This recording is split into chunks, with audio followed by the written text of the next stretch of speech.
রাষ্ট্রপতি মোহাম্মদ শাহাবুদ্দিন জানিয়েছেন, আমি কোনো কোটার উপদেষ্টা নই যে আমাকে রাষ্ট্রীয় কাজে ছাত্র জনতা বাধা দিতে পারবে।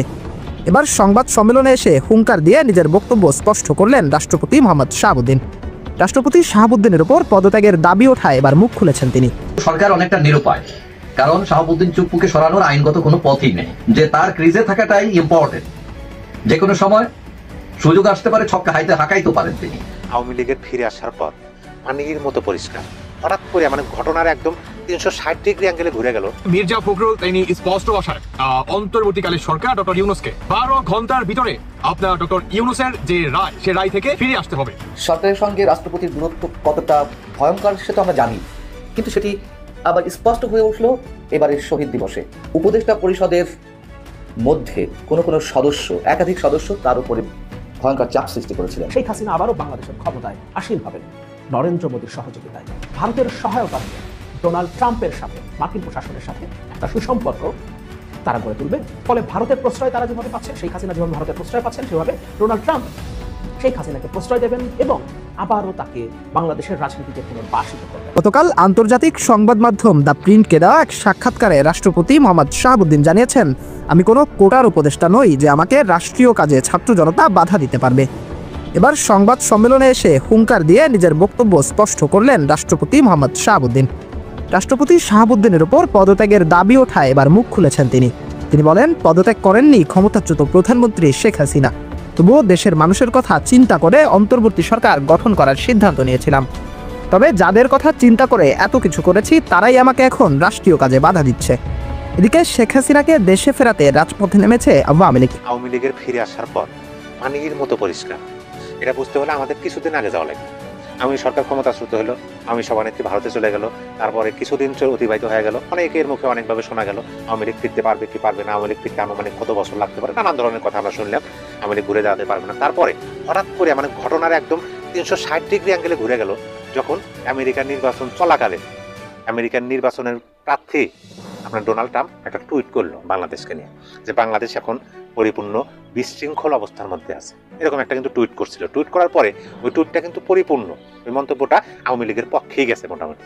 তারপরে বাংলাদেশের রাজনৈতিক দলগুলো এবং বাংলাদেশের অন্তর্বর্তী সরকার সহ সবাই কিন্তু তাকিয়েছিল, এবং ভারত সহ তাকিয়েছিল বিশেষ করে আওয়ামী লীগের ভবিষ্যৎ নিয়ে, এবং বাংলাদেশ নিয়ে, বাংলাদেশের রাজনীতি কোন দিকে যাবে, কোন পথে ধারা শুরু করবে, এবং আওয়ামী লীগের ভবিষ্যৎটা কী হবে, সবকিছু নির্ভর করা শুরু করলো আমেরিকার নির্বাচন।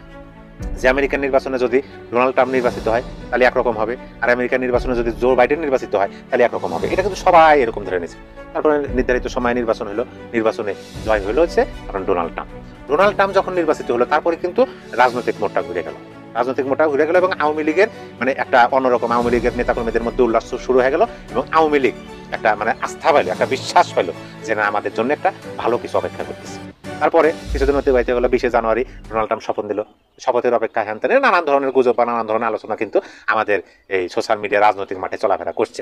তারপরে যে কিছুদিন আগে যখন ভারতের প্রধানমন্ত্রী প্রেসিডেন্ট ডোনাল্ড ট্রাম্পের সাথে দেখা করতে গেল, সেখানে একজন সাংবাদিক কিন্তু বাংলাদেশ বিষয়ে একটা প্রশ্ন করলো, সেটা আপনারা হয়তো অনেকে শুনছেন। প্রশ্নটা ছিল এরকম যে বাংলাদেশের রাজনৈতিক পট পরিবর্তনে আমেরিকার ডিপ স্টেট জড়িত থাকার কথা উঠে এসেছে, এ বিষয়ে আপনার মতামত কি, এবং বর্তমান বাংলাদেশের রাজনৈতিক সবকিছু মিলে আপনার মতামতটা কি, এরকম মতামতের জন্য সাংবাদিক একটা প্রশ্ন করছে।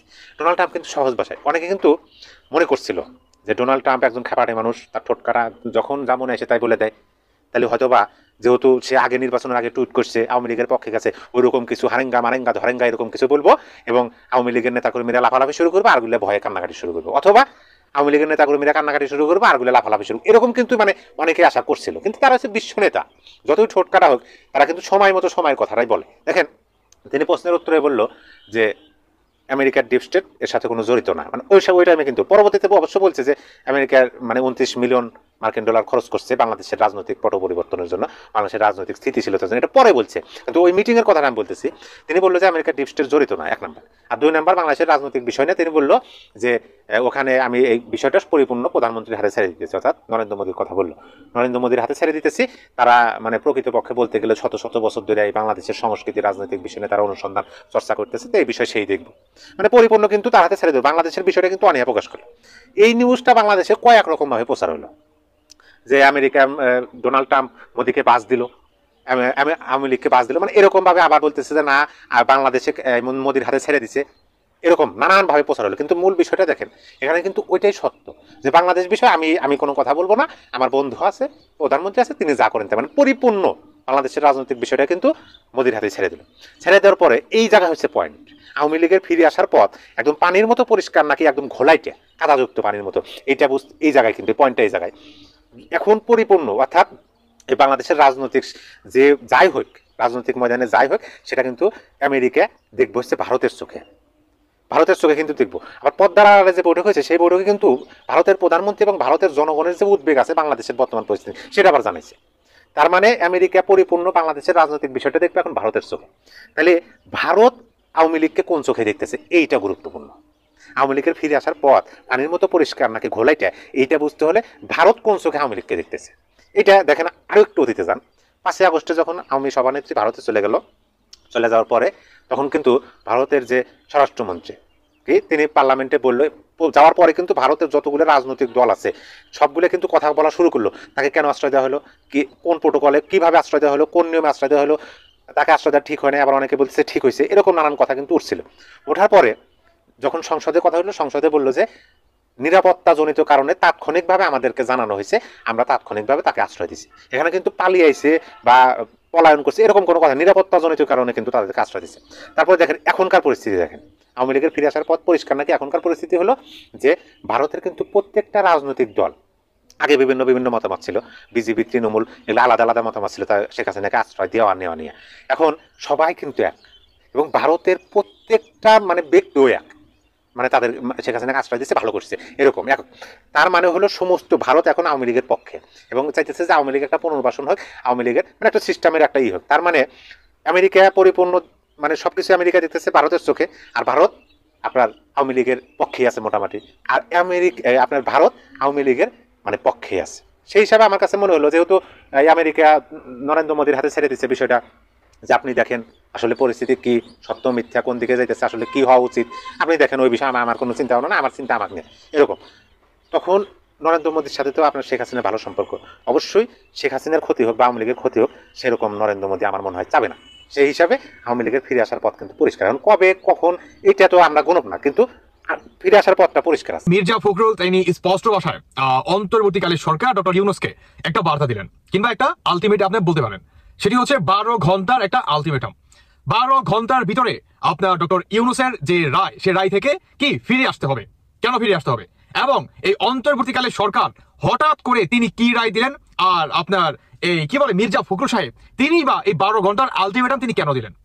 দর্শক বন্ধুরা, আপনারা অনেকে জানেন, আমি গতকালকে একটা ভিডিওতে বলছিলাম যে অন্তর্বর্তীকালে সরকার কি আপনার সমন্বয়কদের হেল্প করতেছে রাজনীতিতে, তারা যে দল গঠিত করতেছে সেই দলকে কি হেল্প করতেছে যতটুকু আপনার হেল্প দরকার। এই বর্তমান এই আপনার মির্জা ফখরুল সাহেব ডক্টর ইউনূসকে স্পষ্ট ভাষায় জানিয়ে দিলেন যে অন্তর্বর্তীকালে সরকার যদি আপনার বৈষম্য বিরোধী ছাত্র আন্দোলনকারীদের যে দলটা, এই দলটাকে যদি হেল্প করে তাহলে আমরা আগস্ট মাসের থেকেও আরো ভয়ঙ্কর কিংবা এর থেকেও অনেক বড় একটা আন্দোলনে নেমে যাব এই আপনার সরকারের এগেনস্টে। অন্যদিকে এই বৈষম্য বিরোধী যে ছাত্র আন্দোলনকারী যে দলটা আছে, এই দলটাকেও আমরা নিষিদ্ধ করব, কিংবা এই দলকে আমরা রাজনীতিতে করতে দিব না। যদি তারা নিরপেক্ষভাবে আপনার রাজনীতিতে আসতে চায় তাহলে ওয়েলকাম, আর যদি এই সরকারের সহায়তায় কিংবা এই সরকার যদি এদেরকে সহযোগিতা করে তাহলে এই ইলেকশন আমরা মেনে নিব না, কিংবা এই সরকারের অধীনে কোনো নির্বাচন গ্রহণযোগ্য হবে না।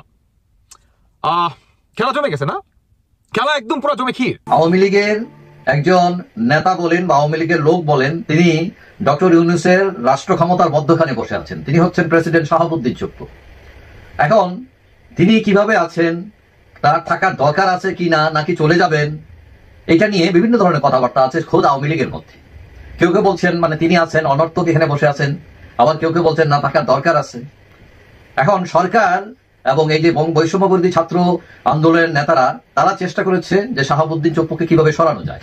এর আগে আমরা দেখছি বঙ্গভবন ঘেরাও করছে তারা, এবং তাকে অপসারণের জন্য ওই বিভিন্ন তদবির করেছে, এমনকি ওই রাষ্ট্র বা সরকারের উপরও চাপ তৈরি করেছে তারা। কিন্তু সরকার অনেকটা নিরুপায়, কারণ শাহাবুদ্দিন চুপ্পুকে সরানোর আইনগত কোনো পথই নেই। কারণ তিনি পদত্যাগ করলে কার কাছে করবেন, একমাত্র সংসদ তাকে অপসারণ করতে পারে 2/3 ভোটে, কিন্তু সংসদও নাই। তিনি যে পদত্যাগ করবেন, কার কাছে করবেন? স্পিকারও নাই, সংসদ নাই, স্পিকার নাই। এখন এই অবস্থায় সরকার অনেকটা বেকায়দায় পড়ে তাকে রেখেছে। এখন কেউ কেউ বলছেন যে আপিল বিভাগের রেফারেন্স নিয়ে তাকে সরানো যায়, কেউ বলছেন প্রধান বিচারপতি দায়িত্ব নিলে সরে যেতে পারেন। তো এখন সরকার বিভিন্নভাবে চেষ্টা করে আসলে ব্যর্থ হয়েছে ওনাকে সরাতে, মানে সরকারি বেকায়দায় পড়ে যাবে।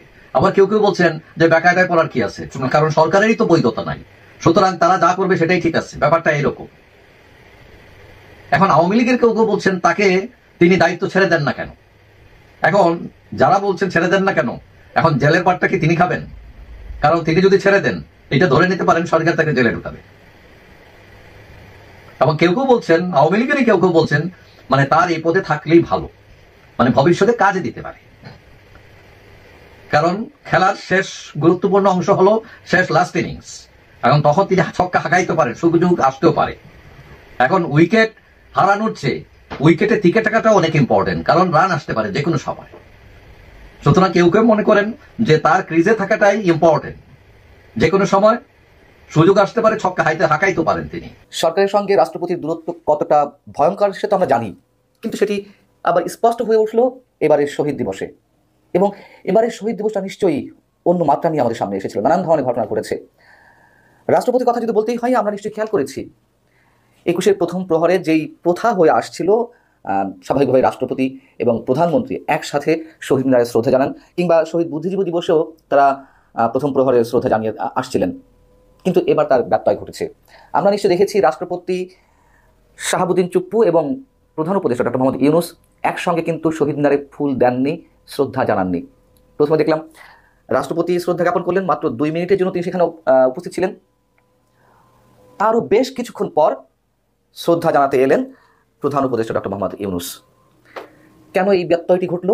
যেটি জানা গেছে, উপদেষ্টা পরিষদের মধ্যে কোনো সদস্য, একাধিক সদস্য তার উপরে ভয়ঙ্কর চাপ সৃষ্টি করেছিলেন, যাতে রাষ্ট্রপতির সঙ্গে একসাথে প্রধান উপদেষ্টা শহীদ মিনারে শহীদদের উদ্দেশ্যে শ্রদ্ধা না জানান।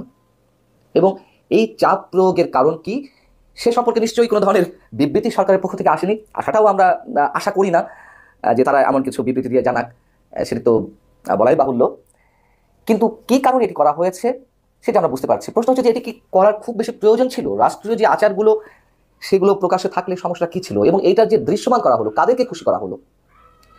আমরা তো জানি যে 21শে ফেব্রুয়ারির আগের দিন বিপ্লবী পরিষদ, বিপ্লবী ছাত্র পরিষদ নামে একটি সংগঠন, তারা দাবি জানিয়েছিল যে জুলাই আগস্ট আন্দোলনে যত মানুষ নিহত হয়েছেন তাদের রক্তের সঙ্গে শাহাবুদ্দিন চুপ্পু, রাষ্ট্রপতি শাহাবুদ্দিন চুপ্পুর নামটি জড়িয়ে আছে। তিনি চুপচাপ ছিলেন ওই সময়, তিনি যেন শহীদ মিনারে ফুল দিতে না যান।